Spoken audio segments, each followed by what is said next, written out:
Hello നമസ്കാരം, എല്ലാവർക്കും Dev's cooking വേണ്ട പുതിയ വീഡിയോയിലേക്ക് സ്വാഗതം.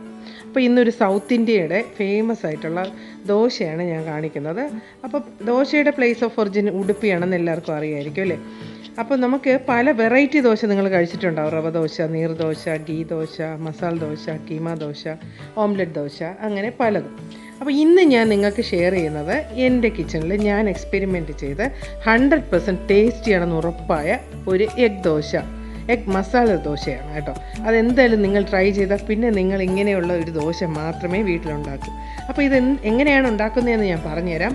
വീഡിയോയിലേക്ക് പോകുന്നതിന് മുന്നേ ഈ ചാനൽ ആദ്യമായിട്ട് കാണുന്നവർ ഇത് ഇഷ്ടമാകുന്നുണ്ടെങ്കിൽ സബ്സ്ക്രൈബ് ചെയ്യാനും ലൈക്ക് ചെയ്യാനും ഷെയർ ചെയ്യാനും മറന്നു പോരുത്. തൊട്ടടുത്ത് കാണുന്ന ബെല്ലൈക്കൺ കൂടെ പ്രസ് ചെയ്യുക. അപ്പോൾ നമുക്ക് വീഡിയോ കണ്ടാലോ. അപ്പോൾ ഈ എഗ് മസാല ദോശയ്ക്ക് നമുക്ക് ആദ്യം ഒരു ചമ്മന്തി റെഡിയാക്കാം. അതിന് വേണ്ടിയിട്ട് ഞാനൊരു ചെറിയ കഷ്ണം പുളി ഇടുന്നുണ്ട്, ഒരു 3-4 ചെറിയ ഉള്ളിയും ഒരു ചെറിയ കഷ്ണം ഇഞ്ചിയും കേട്ടോ. ഇഞ്ചി വളരെ ചെറിയ കഷ്ണം മതി കേട്ടോ. ഒരു ചെറിയ കഷ്ണം ഇഞ്ചി നമുക്ക് ചേർത്ത് കൊടുക്കാം. അതുപോലെ കറിവേപ്പില നമുക്ക് ആവശ്യമുണ്ടെങ്കിൽ ചേർക്കാം, അല്ലെങ്കിൽ നിങ്ങൾക്ക് വേണ്ടെങ്കിൽ വേണ്ട. നല്ല ഫ്ലേവർ കിട്ടും കേട്ടോ. ഇനി 1 കപ്പ് തേങ്ങയാണ് ഞാൻ എടുത്തിട്ടുള്ളത്, ഒരു അരമുറി തേങ്ങ അത്രയും ഞാൻ എടുത്തിട്ടുണ്ട്. അതുപോലെ ഇനി നമുക്ക് ആവശ്യത്തിന് എരിവിന് നിങ്ങൾക്ക് പച്ചമുളക് വേണമെങ്കിൽ ചേർക്കാം. അതുപോലെ നമുക്ക് മുളക് പൊടിയാണെങ്കിൽ അതിഷ്ടമെങ്കിൽ അത് ചേർക്കാം കേട്ടോ. പിന്നെ ഉപ്പും ആവശ്യത്തിന് ഇട്ട് കൊടുക്കുക. ഞാനിവിടെ കാശ്മീരി ചില്ലി പൗഡർ ഒരു 1.5 ടീസ്പൂണോളം ഞാൻ ചേർക്കുന്നുണ്ട്, ഒരു കളർഫുൾ ആകട്ടെ എന്ന് വെച്ചിട്ടാണ്. പിന്നെ ഞാൻ കുറച്ച് വെള്ളം, നിങ്ങൾ എപ്പോഴും ചമ്മന്തി അരയ്ക്കുമ്പോൾ കട്ടച്ചമ്മന്തി അരയ്ക്കുമ്പോൾ ഒരല്പം വെള്ളം ചേർത്ത് കൊടുക്കുക, നന്നായിരിക്കും. ഇതുപോലെ നന്നായിട്ട് അരച്ചെടുത്തിട്ടുണ്ട്. അപ്പോൾ ഇതാണ് നമ്മുടെ സ്പെഷ്യൽ ഐറ്റം കേട്ടോ. ഇനി നമുക്ക് ഓംലെറ്റ് എല്ലാവർക്കും അറിയായിരിക്കും.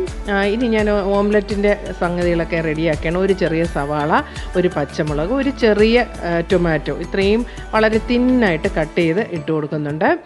അതുപോലെ ഞാൻ 3 ഓംലെറ്റ് ദോശയാണ് റെഡിയാക്കുന്നത്. അപ്പോൾ 3 മുട്ട ഇതിന് ആവശ്യമുണ്ട്. അതിനനുസരിച്ചിട്ടുള്ള സംഗതികളൊക്കെയാണ് ഞാൻ ഇട്ടത് കേട്ടോ.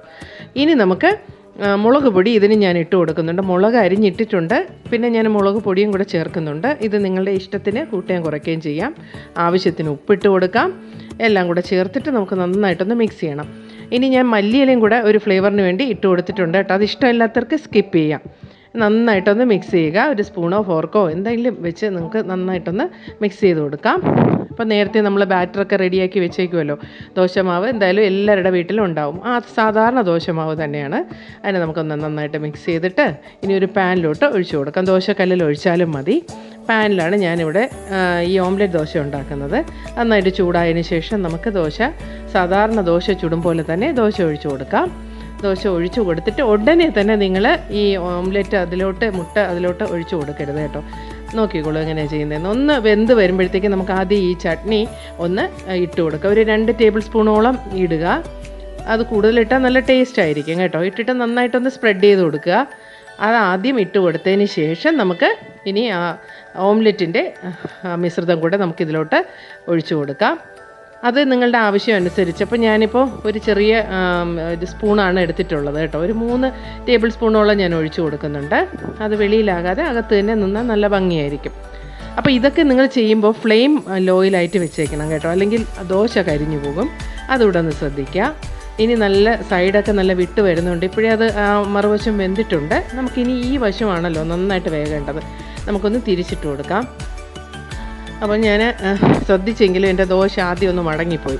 സാരമില്ല, അത് റെഡിയാക്കി എടുത്തിട്ടുണ്ട്. ഇനി നമുക്ക് ഇതിനെ ഒന്ന് മീഡിയം ഫ്ലെയിമിൽ തന്നെ വേവിക്കാം കേട്ടോ. ഫ്ലെയിം കൂട്ടിയാൽ ചിലപ്പോൾ കരിഞ്ഞു പോകും. നല്ല ക്ഷമയോടെ ചെയ്താൽ മതി, ഉടനെ ആകും. എന്നിട്ട് നമുക്ക് ഇതിനെ തിരിച്ചിട്ട് കൊടുത്തിട്ട് മസാല ദോശയൊക്കെ മടക്കുന്ന പോലെ ഇങ്ങോട്ട് മടക്കി എടുത്തു കഴിഞ്ഞാൽ നല്ല സൂപ്പർ ദോശ ഇവിടെ റെഡി ആയിട്ടുണ്ട്. അപ്പോൾ ഫ്രണ്ട്സ്, എത്ര സിമ്പിളായിട്ടാണ് ഞാൻ ഈ ദോശ ഉണ്ടാക്കിയത് നിങ്ങൾ കണ്ടല്ലോ. ദോശ മാവില്ലാത്ത മലയാളി വീട് റെയറായിരിക്കും, എല്ലാവരുടെ വീട്ടിലും കാണാം. എന്നാൽ പിന്നെ ഇന്ന് തന്നെ നിങ്ങൾക്കിതൊന്ന് ട്രൈ ചെയ്യരുതോ. പ്രത്യേകിച്ചും ഒരു കറിയൊന്നും ഇതിന് വേണ്ട. അതാണ് ഇതിൻ്റെ ഒരു സ്പെഷ്യാലിറ്റി. ഇത് മാത്രം നമുക്കൊരു കോഫിയോ ചായയുടെ ഒപ്പം ഇത് മാത്രം കഴിക്കാം. അപ്പോൾ എന്തായാലും ഇത് കാണുന്നവർക്ക് നല്ല കൊതി വരുന്നുണ്ടെന്ന് എനിക്കറിയാം. തീർച്ചയായിട്ടും നിങ്ങൾ ട്രൈ ചെയ്യുക കേട്ടോ. അപ്പോൾ ഫ്രണ്ട്സ്, ഞാൻ ഇത് കണ്ടുപിടിച്ച് ഉണ്ടാക്കിയിട്ട് നിങ്ങളോട് വെറുതെ പറയുന്നത് നിങ്ങൾ വിചാരിക്കരുത് കേട്ടോ. ഇത് എന്തായാലും really it tastes very good. എൻ്റെ ഉറപ്പാണ് നിങ്ങൾക്കിത് എന്തായാലും നിങ്ങൾ ട്രൈ ചെയ്യണം. ട്രൈ ചെയ്തിട്ട് നിങ്ങൾക്ക് ഇഷ്ടമായിട്ടുണ്ടെങ്കിൽ തീർച്ചയായിട്ടും അത് അഭിപ്രായങ്ങൾ എനിക്ക് അറിയാൻ വേണം. അതുപോലെ ഫ്രണ്ട്സ്, നിങ്ങൾക്ക് ഇഷ്ടമുള്ള വിഭവങ്ങൾ എന്തെങ്കിലുമൊക്കെ ഉണ്ടെങ്കിൽ നിങ്ങൾ സജസ്റ്റ് ചെയ്യുക. നിങ്ങൾക്ക് കമൻറ്റ് ബോക്സിലിടാം. തീർച്ചയായിട്ടും എന്നെക്കൊണ്ട് പറ്റുന്നതാണെങ്കിൽ definitely I will try it. അപ്പോൾ നിങ്ങൾ ഇതൊന്ന് ഉണ്ടാക്കി നോക്കണം. ആ ദോശയുടെ ആ ഭംഗി പോലെ തന്നെയാണ് അതിൻ്റെ ടേസ്റ്റും. അപ്പോൾ ഇതുപോലെ ഒരുപാട് വെറൈറ്റി വീഡിയോസ് ഇനിയും വരുന്നുണ്ട്. ഈ ദോശ കഴിക്കുമ്പോൾ ഒരു കോഫിയുടെ ആയാൽ നന്നായിരിക്കും കേട്ടോ. നിങ്ങൾ അങ്ങനെ കഴിച്ചു നോക്കണേ. ഈ ഓംലെറ്റ് ദോശയും കോഫിയും നല്ലൊരു കോമ്പിനേഷനാണ്. പിന്നെ ഞാൻ ആ ചട്നിയും കൂടെ അതിന് ചേർത്ത് കഴിക്കുന്നുണ്ട്. പക്ഷേ അതിൻ്റെ ആവശ്യം വന്നില്ല കേട്ടോ, അല്ലാതെ തന്നെ നമുക്ക് കഴിക്കാം. അപ്പോൾ ഇതുപോലെ നല്ല അടിപൊളി വീഡിയോസിനായിട്ട് ദേവ്സ് കുക്കിംഗ് വെൽ സബ്സ്ക്രൈബ് ചെയ്യുക. തൊട്ടടുത്ത് കാണുന്ന ബെല്ലൈക്കൺ കൂടെ പ്രസ് ചെയ്യാൻ മറന്നു പോരുതേ. വീണ്ടും നല്ലൊരു വീഡിയോയുമായി കാണും വരേക്കും ഗുഡ് ബൈ.